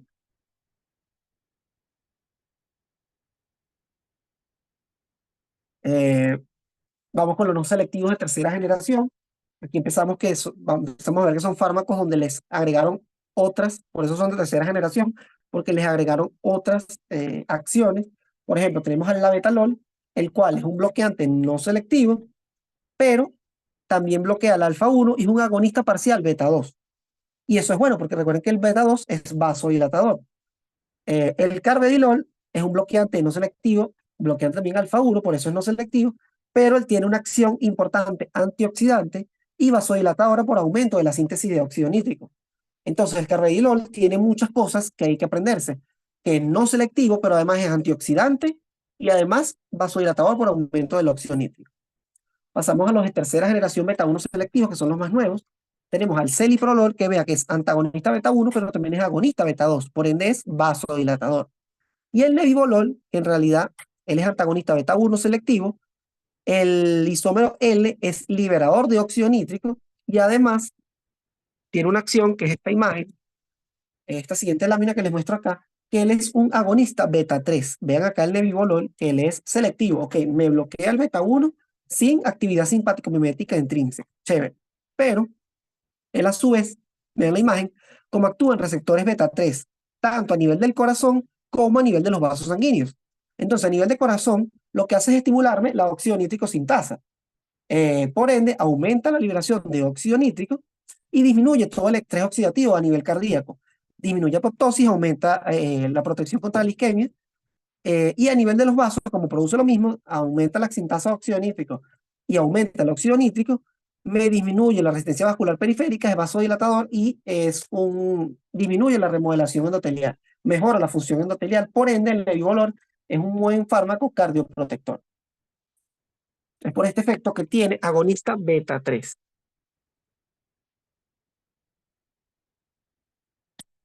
Esta última lámina de beta bloqueante se las coloqué yo, es porque es el resumen de fármacos que tienen cosas puntuales. Por ejemplo, con actividad simpático-mimética intrínseca, agonistas parciales son acebutolol y pindolol, los que menciona la cátedra. ¿Cuáles son bloqueantes alfa 1? Carbedilol y la betalol. Por eso son no selectivos, porque además de bloquear al beta 1, bloquean al alfa 1. Y recuerden que el alfa 1, ¿qué era? El alfa 1 también es vasoconstrictor, entonces si yo bloqueo al alfa 1, soy vasodilatador. ¿Cuál es antioxidante cardioprotector? El carbedilol. ¿Cuál estabiliza membrana? El propanolol. ¿Cuál es agonista beta 2? La betalol y cebliprolol. Y un poquito el nebivolol. ¿Y cuál es producción de óxido nítrico por beta 3? El nebivolol.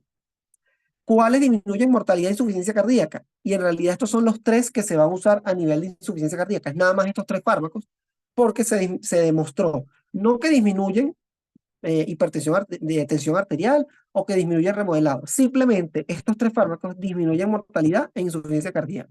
Carvedilol, bisoprolol y metoprolol. Estos tres. Eh, y para la selección de betabloqueantes, bueno, los no selectivos en realidad no son recomendados por las reacciones adversas.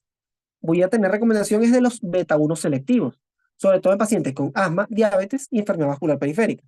Los que tienen actividad agonista, simpático-mimética intrínseca, en pacientes que tengan bradicardia. ¿Para qué? Para que no me tumbe tanto eh, en la frecuencia cardíaca. Y los que tienen bloqueantes alfa y beta, alfa 1 y beta 1, con actividad agonista beta 2, son los que voy a tener en pacientes con hipertensión arterial. Entonces, ¿cuáles son los que se usan como antihipertensivos? Los que tienen bloqueantes alfa 1, carvedilol, betalol, y los que tienen actividad agonista beta 2, la betalol, celiprolol y nebivolol, que son los que me generan vasodilatación. Pero no son usados como primera línea de hipertensión arterial, y esa fue la conclusión del octavo comité, y es lo que les dejo acá. Por eso hay controversia de que los betabloqueantes no son fármacos de primera línea. ¿Por qué? Porque algunos betabloqueantes no tienen tanto efecto de disminución de la presión aórtica, y porque en el último comité, como les menciono, ellos más bien aumentaron mortalidad cardiovascular, infarto e ictus en pacientes que no tenían otra enfermedad. O sea, en pacientes que eran nada más hipertensos, aumentó la mortalidad. Por eso, y este párrafo es el importante, los betabloqueantes son fármacos de elección en hipertensos, pero no de primera línea, sino los podría usar en que tengan infarto o postinfarto, insuficiencia cardíaca, los tres que les mencioné, disfunción ventricular izquierda con falla cardíaca, cardiopatía isquémica, arritmias, disección aórtica, migraña, hipertiroidismo y todo lo que tenga circulación hiperkinética, porque me favorecen los efectos a nivel de frecuencia cardíaca. Pero recordemos que los beta bloqueantes no son fármacos antihipertensivos de primera línea. Antes de continuar con estos fármacos, porque ya viene lo más corto, es dejarles como en claro estos dos términos, que son la hipertensión arterial resistente y refractaria.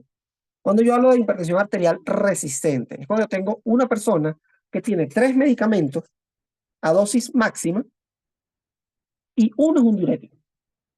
Ponte, es un paciente que tiene IECA, que tiene losartán, que tiene nifedipino, que tiene hidroclorotiazida a dosis máximas y no está controlada la presión arterial.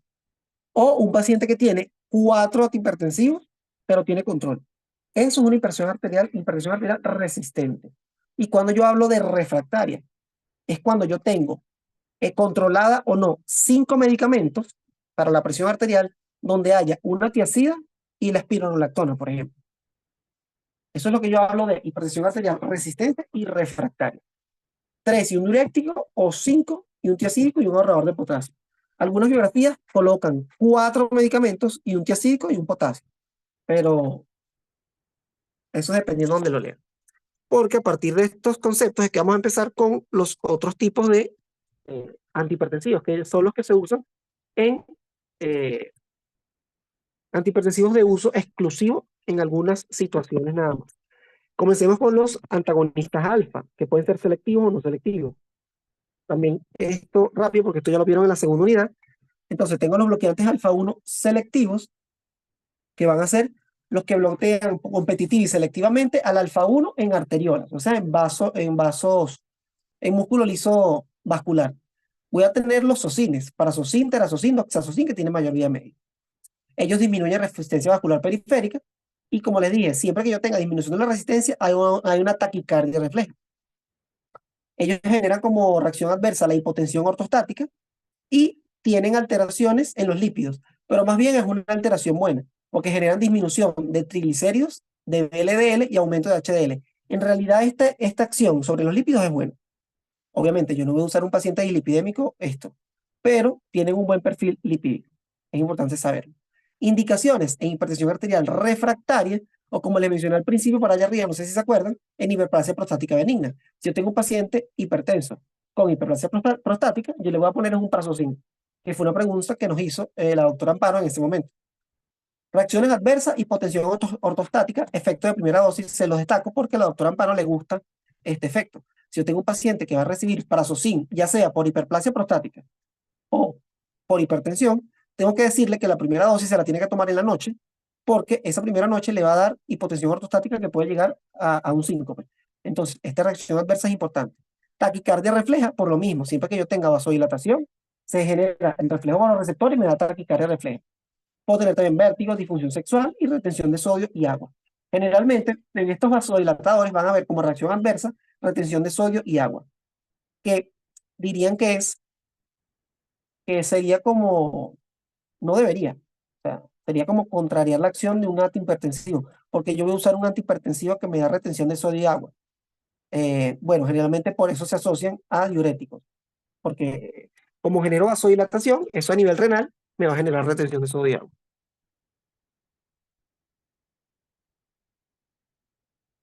Vamos ahora con la fentolamina y fenoxibenzamida. No voy a pararme aquí, porque esto no se usa como antihipertensivo, a menos que sea asociado a feocromocitona. Fentolamina para diagnóstico y fenoxibenzamida como tratamiento. Pero esto es simplemente tratamiento y diagnóstico que se da previo al tratamiento quirúrgico. O sea, porque yo debería remover ese feocromocitoma si puedo removerlo, o sea, si es operable. Pero no es un tratamiento crónico.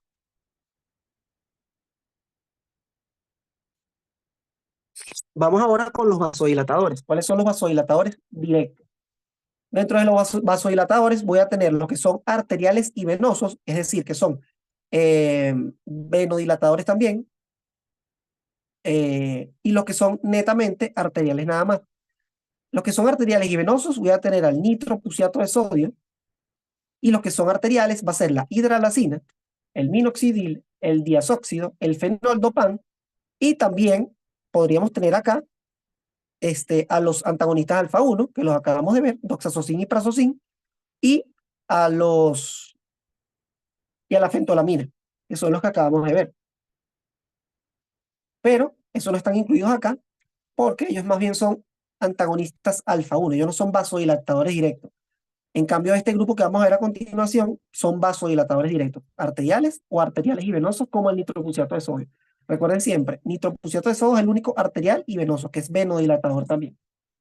Ellos actúan directamente selectivo en el músculo lisovascular.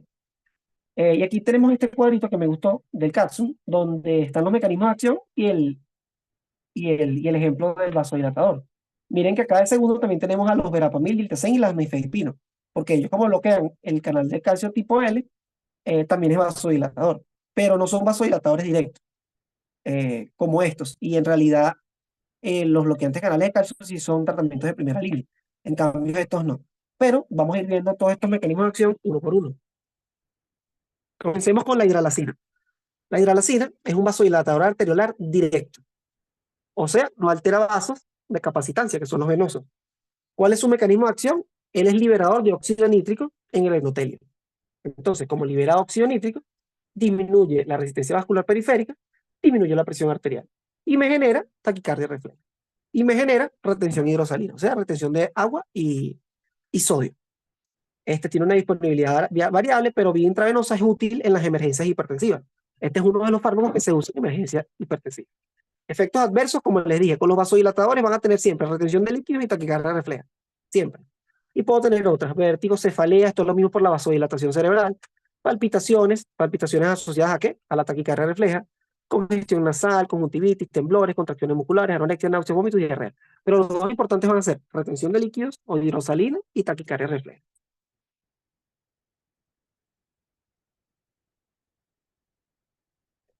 No me voy a parar mucho acá tampoco. Ella generalmente se usa como tratamiento de la emergencia hipertensiva porque tumba la resistencia vascular periférica rápidamente, tiene un efecto a los 30 a 120 minutos. Las reacciones adversas, como le dije, hipertensión ortostática, cefalea, palpitaciones, y esto es importante porque es el robo coronario y me genera infarto al miocardio. ¿Qué significa ese robo coronario? Como yo vasodilato la circulación periférica, eso se lleva toda la circulación o la mayor cantidad de sangre se la lleva hacia la periferia y me disminuye la perfusión miocárdica. Entonces eso es lo que se llama como robo miocárdico e infarto miocardio. Y me puede generar un infarto. En realidad, pacientes que sean que tengan enfermedad coronaria, no está tan indicada la hidralacina. Así sea emergencia hipertensiva. Tienen otro fármaco antihipertensivo. Pero con el que más se ha descrito el robo coronario es con la hidralacina, aunque podría causarla cualquiera de los otros vasodilatadores también. Contraindicada en hipertensos mayores de 40 años, esto es porque se asocia a enfermedad coronaria, lupus y anemia hemolítica. Usos terapéuticos, embarazo, en urgencia hipertensiva, pero no como monoterapia. O sea, cuando yo usar la hidralacina es como monoterapia, pero para la emergencia hipertensiva. Y lo van a ver cuando roten por la maternidad, que el fármaco que se usa en la emergencia hipertensiva en la embarazada es la hidralacina. Vasodilatador es el minoxidil. Su mecanismo de acción es por activación de canales de potasio. Entonces, genera hiperpolarización de la célula y relaja el músculo liso. Entonces, activo canales de potasio, hiperpolarizo la célula, relaja músculo liso. Por ende, disminuye la resistencia vascular periférica, pero nada más de los vasos arteriales. No altera tampoco venas. Aumenta el flujo sanguíneo de piel, músculo, intestino. Esto aumenta un poco el corazón. Aumenta gasto cardíaco y contractilidad, pero también por taquicardia refleja y estimula la secreción de renina. Reacciones adversas, lo mismo. Promueve retención hidrosalina, por eso se administran con diuréticos. Isquemia miocárdica, tanto por la taquicardia refleja como por el robo miocárdico. Hipertricosis, recordemos que el minoxidil cuando fue indicado como antihipertensivo, fue retirado del mercado como antihipertensivo fue porque generalmente las mujeres se estaban reportando hipertricosis. Esto se da como reacción adversa. Y se reserva para hipertensión arterial grave o refractaria. Paciente que ya no me responde a 5 fármacos, yo puedo usar o puedo pensar en usar minoxidil. Creo que también nos lo preguntaron. Creo que también fue una pregunta, que se usa en hipertensión arterial refractaria, grave. No me acuerdo cuál fue la palabra. Hubo mucha controversia en esa pregunta. Diazóxido, en realidad se describe que tiene una acción, un mecanismo de acción parecido al del minoxidil, entonces se lo van a aprender de igual forma. Y mira cómo el cápsula lo colocan en el mismo sitio. Hiperpolarización de la membrana por canales de potasio, vasodilatación. Se usan en emergencias y urgencias hipertensivas. Y lo mismo, por robo coronario, genera isquemia miocárdica, retención hidrosalina por la vasodilatación.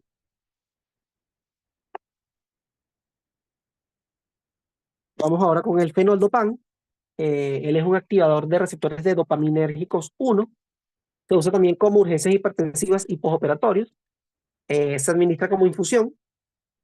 Y reacciones adversas, taquicardia refleja, cefalea, rubor e incrementa la presión intraocular. Por ende, no se podría usar en pacientes con glaucoma.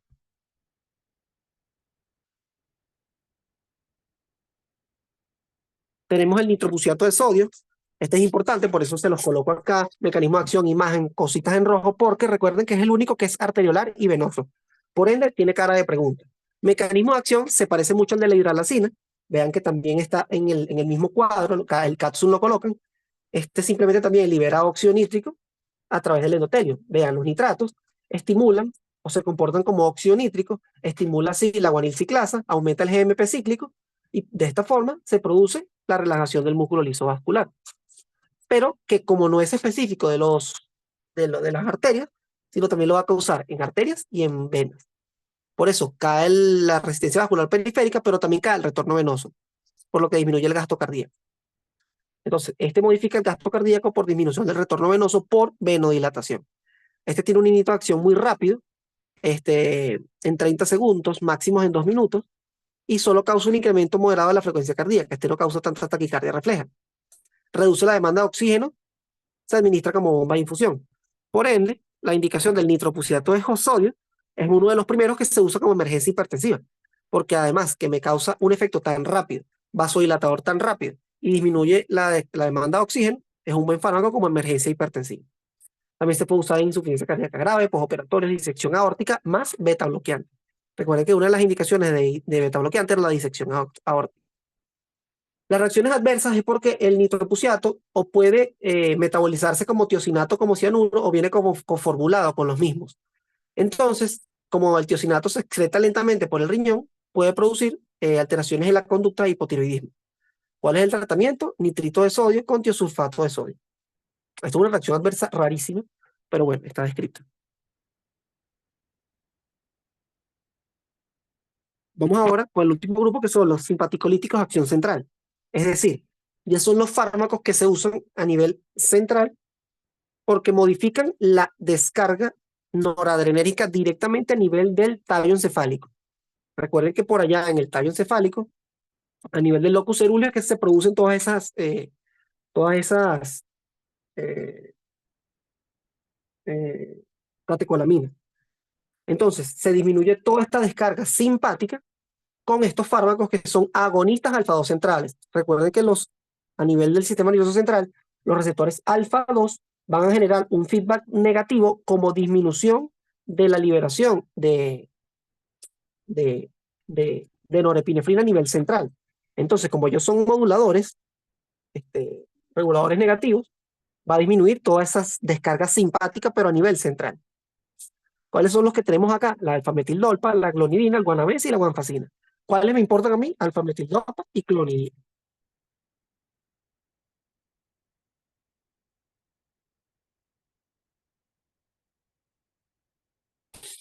Comencemos con la alfametildolpa. Él es un profármaco. Se le considera un falso neurotransmisor. ¿Por qué? Vean acá, la alfametildolpa, el mismo cuerpo la metaboliza y la convierte como alfametildopamina y después como alfametilnorepinefrina. Por eso es un falso neurotransmisor. Digamos que en la misma guía de metabolismo o de síntesis de catecolaminas, la alfametildopa la toma las enzimas y la convierte como alfametilnorepinefrina. O sea, se sustituye la epinefrina por la alfametildopa en las vesículas. Entonces se libera el neurotransmisor y como es un neurotransmisor falso no tiene efecto. Entonces por eso disminuye la sobrecarga simpática a nivel central, a nivel del tallo encefálico. Es porque es un falso neurotransmisor. Disminuye la presión arterial, disminuye la resistencia vascular periférica, obviamente disminuye el tono simpático, por ende disminuye todo. De ahí para abajo disminuye todo tipo de descarga simpática, todo tipo de liberación de noradrenalina, hasta disminuye la secreción de renina, cosa que no se daba con los vasodilatadores. Los vasodilatadores aumentan la secreción de renina. Los de acción central disminuyen la secreción de renina. También retiene forma gradual sodio y agua. Y les coloco acá algo de farmacocinética, pero en realidad a nivel de alfametildopa no les van a preguntar nada de farmacocinética.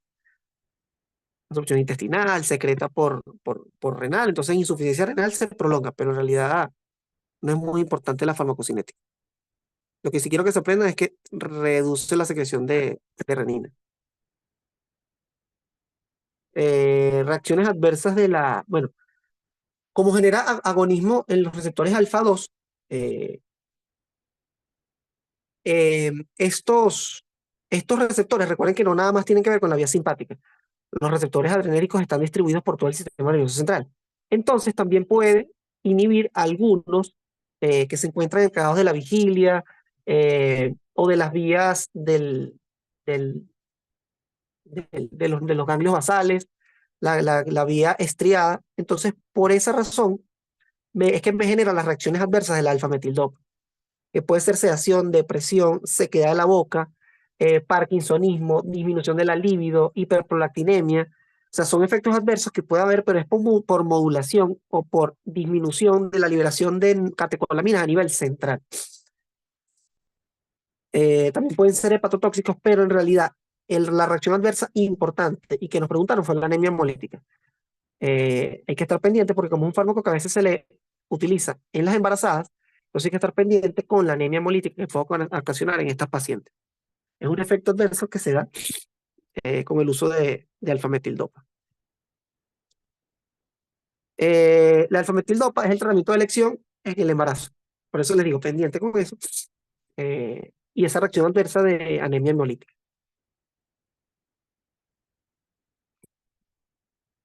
Tenemos la clonidina, el guanabenzina y la guanfacina. Importante la clonidina. Ellos de igual forma estimulan los receptores alfa 2, por ende disminuye las concentraciones de adrenalina, disminuye la acción plasmática de renina. Esa es una forma también que le pueden poner que disminuye la secreción de renina. Cuando vean APR, disminuye la acción plasmática de renina porque disminuye el tono simpático. Disminuye resistencia periférica, no me acuerdo qué es esto, y gasto cardíaco. Producen hipotensión ortostática porque producen también venodilatación sistémica. Claro, cuando disminuye toda la acción simpática, disminuye tanto la vasoconstricción y la venoconstricción. Por eso me produce vasodilatación y venodilatación. Disminuye la respuesta sintática a los vasodilatadores directos y no altera los lípidos. No son fármacos de primera elección, se dan asociados a diuréticos, hipertensión arterial resistente al tratamiento. Pero en realidad, en la Venezuela que vivimos, la clonidina se coloca como tratamiento antihipertensivo de emergencia. O sea, en emergencia y urgencia hipertensiva se coloca clonidina debido a la Venezuela que vivimos. Reacciones adversas de la clonidina, retención de agua y sodio, lo mismo. Serostomía, impotencia, náuseas y vómitos. Todo esto se da porque hay bloqueo, como les dije, de alfa 2, pero a nivel central. Trastorno del sueño, depresión, bradicardia. Y como les mencioné ya en beta bloqueantes, hay producción del síndrome de abstinencia. Es decir, porque se produce una upregulation de los fármacos. Entonces, si yo lo suspendo bruscamente, me genera un fenómeno de rebote y un efecto contrario al fármaco. Por eso hay que disminuirlo poco a poco. El tratamiento para el síndrome de abstinencia es el mismo fármaco. O sea, simplemente se le vuelve a dar el mismo fármaco para ir disminuyéndolo poco a poco. O se bloquea alfa y beta a la vez, para que no haya una hiperestimulación simpática. Como yo estoy bloqueando al sistema simpático, cuando yo vamos a decir, le quito ese bloqueo, más bien hay un aumento de la actividad simpática. Y los últimos fármacos van a ser los que actúan a nivel de la síntesis de toda la vía simpática. Recordemos la reserpina.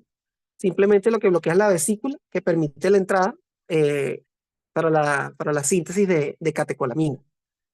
El guanadrel inhibe las neuronas postganglionares porque reemplaza, vean acá, al neurotransmisor en la vesícula. Entonces, como lo reemplaza, hay disminución de la liberación del neurotransmisor. Y la metirosina simplemente es un inhibidor de la tirosina hidroxilasa, que era el paso limitante, y simplemente no hay producción ni siquiera de dopa. O sea, como no hay paso de tirosina a dopa para producción de catecolamina, no se produce ninguna catecolamina. Pero estos no son fármacos usados de primera línea para la hipertensión. Simplemente es a modo académico. Y esta imagen final es sobre todos los fármacos y a qué nivel actúan. Tengo acá los que actúan a nivel central: clonidina, metildopa, guanfacina y guanabenzina. Reserpina aquí a nivel de las terminaciones. A nivel del corazón tengo los betabloqueantes. A nivel de los vasos puedo tener los directos, pasocin, bloqueadores alfa 1, o puedo tener hidralacina, minoxidil, nitrocruciazo, disazóxido, los bloqueantes de los canales de calcio a nivel del músculo liscoso vascular. A nivel del riñón, las tiacidas. Y a nivel del sistema renina-angiotensina-aldosterona, bueno, va a tener los IECA y los ARA. Todos los medicamentos antihipertensivos. Les voy a hablar un poco aquí sobre crisis hipertensiva. Nada más para definirle que una crisis hipertensiva es cuando yo tengo una presión arterial por encima de 180 sistólica o por encima de 120 la diastólica, aunque en la última guía la cambiaron, la bajaron a 110. 180, 110. O sea, si alguna de las dos está alta, ya es una crisis hipertensiva. ¿Qué hablamos de emergencia o urgencia? La única diferencia es el daño a órgano blanco. En la emergencia hay daño a órgano blanco. En la urgencia no hay daño a órgano blanco. ¿Cuál es la diferencia? Que en la emergencia puedo disminuirlo. Tengo que disminuir 20% en una hora y la urgencia tengo 24 48 horas para disminuirla. Generalmente en la emergencia se usa tratamiento intravenoso. Lo ideal sería nitroprusiato o labetalol intravenoso. Y en la urgencia puedo usar tratamiento bioral. Aquí tengo causas de emergencia y urgencia. Vean que en emergencia puedo tener una encefalopatía hipertensiva, disección aórtica, un infarto. O sea, yo tengo que tener un daño al órgano blanco. En cambio, en la urgencia, no generalmente no tengo que tener un daño al órgano blanco. Y acá lo que les coloco son los fármacos, pero es para que se lean ese cuadro, porque pueden preguntar en un tipo de emergencia o de urgencia específica cuál es el fármaco que se usa. Entonces se los puse de las dos formas. Cuadro que tiene fármaco y la indicación. No se aprendan mucho la dosis, eso no importa mucho. Pero sí, la betalol, en realidad el labetalol es el primer fármaco de uso que debería ser el indicado en una emergencia hipertensiva, sobre todo si está asociado a SB. Pero tengo otros, esmolol, síndrome coronario agudo, enalapril, que es una encefalopatía hipertensiva, el fenoldopam, también se puso en la mayoría, nitroprusiato, si tengo edema agudo del pulmón, nitroglicerina, síndrome coronario agudo, fentolamina, feocromocitoma. Vean, dependiendo de que sea la emergencia hipertensiva, es que yo voy a aplicar un fármaco específico, igual acá en la derecha. Por ejemplo, agarremos enalapril, insuficiencia cardíaca, esmolol, disección aórtica, la betalol, todas las crisis hipertensivas. Hidralacina. Vean que la hidralacina es cuando tengo eclampsia, o sea, una paciente que me presenta preeclampsia o eclampsia. Igualito con este cuadro, dependiendo de que se use, este es para el tratamiento de las urgencias, captopril, labetalol, dioral, furosemida, lodipino, o sea, se pueden usar como tratamiento de urgencia. Pero como les digo, en Venezuela le pone clonidina a todo el mundo. Hipertensión en el embarazo, como les digo, elección, alfametildopa, hidralacina, labetalol. O sea, yo puedo usarlo. Lo que tengo contraindicado es IECA, ARA y diurético. Elección, alfametidopa, como les dije. También puedo usar la betalol. Alternativa, hidralacina. O antagonista de los canales de bloqueantes de calcio, como el nifedipino. Contraindicados, IECA, ARA, diurético.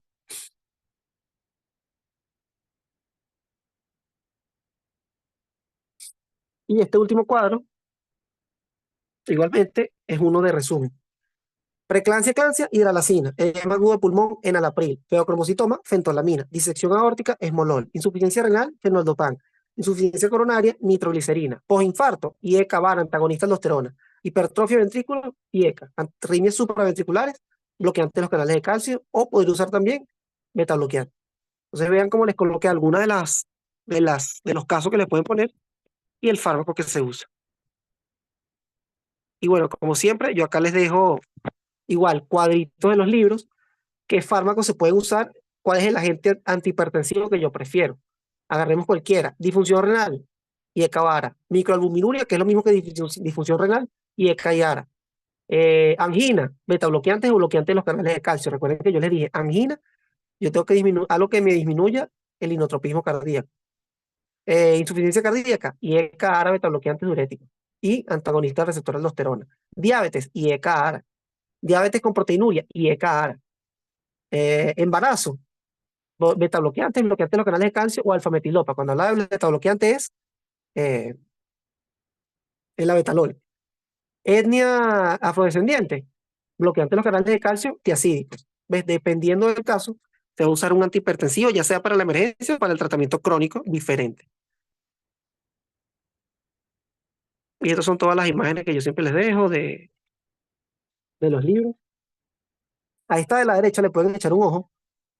Bueno, a las dos en realidad, porque es dependiendo del fármaco que dónde me afecta. O sea, si me afecta, y acuérdense que a ellos les gustan mucho estos cuadritos de fármaco, y por ejemplo, frecuencia cardíaca, gasto cardíaco, resistencia vascular total, eso era RPT, resistencia periférica total.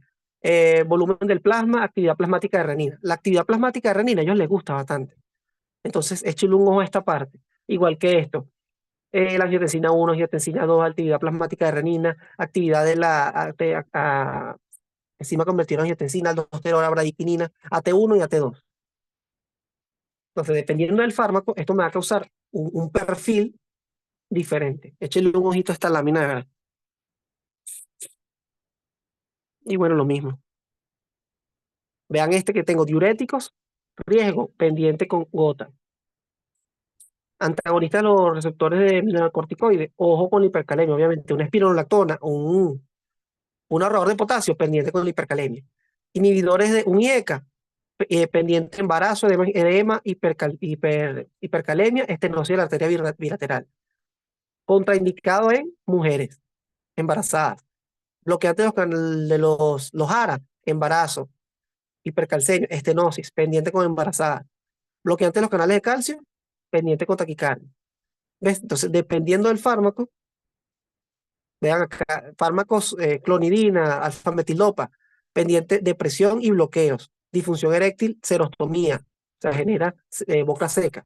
Entonces, todo lo que yo les dije en cada fármaco están en estos cuadros resumidos. A veces uno por el tiempo no le da tiempo de leerlo, pero este también, este mira, diurético, indicación, posible utilidad, contraindicación y precaución. Y están todos los antihipertensivos. Si no les da tiempo de leerse todo, léanse los cuadros mínimo. Mínimo, estos cuadros pueden salvar vidas. Y por último, bueno, yo le coloco siempre los cuadros de todos de los dos libros, que igualito, si no les da tiempo, se leen las 10 láminas de los cuadros. O si no les da tiempo de leerse un fármaco, léanse nada más el cuadro. Leen la parte del cuadrito y listo. Yo les coloco Goodman y Katsu a la vez. Eso sería todo. No sé si tienen alguna pregunta, alguna duda. Disculpen que me extendí. Qué raro yo. Pero bueno, a veces yo, por ejemplo, no me da tiempo de estudiar todo y con escuchar la prepa, yo me iba. Escuchar la prepa y leerme los cuadros. Y uno resuelve, de verdad.